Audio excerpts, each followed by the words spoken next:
السلام علیکم ناظرین، آپ دیکھتے ہیں ہم ہمیشہ ایک پازیٹیو میسج آپ لوگوں تک پہنچاتے ہیں۔ آج معاشرے کی ایک ایسی بیٹی میرے ساتھ موجود ہے جو کہ اپنے مسائل سے بہت پریشان ہے اور زندگی کی ان مشکلات میں گھری ہوئی ہے جو کہ نہ قابل بیان ہیں نہ قابل برداشت بھی ہیں۔ تو آئیے ان کے معاملات، ان کی زبانی جاننے کی کوشش کریں گے۔ السلام علیکم۔ وعلیکم السلام۔ اچھا، مجھے بتائیے گا کیا زندگی کے مسائل ہیں، کیا پریشانیاں ہیں جن کی وجہ سے آپ پریشان ہیں؟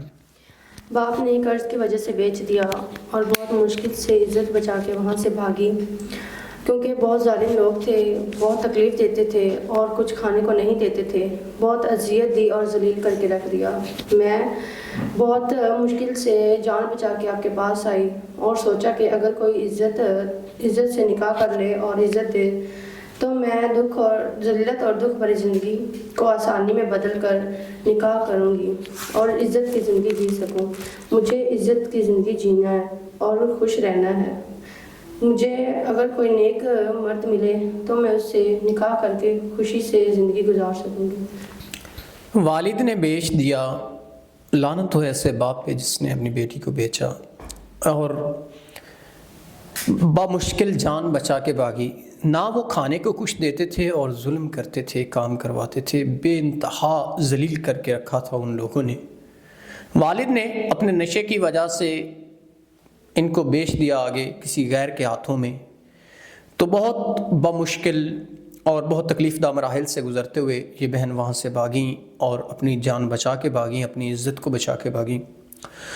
تو تنہا اکیلے جینا کیسا مشکل ہوتا ہے ایک بیٹی کے لیے، ایک لڑکی کے لیے، کہ وہ کیسے اس معاشرے میں سروائیو کر سکے۔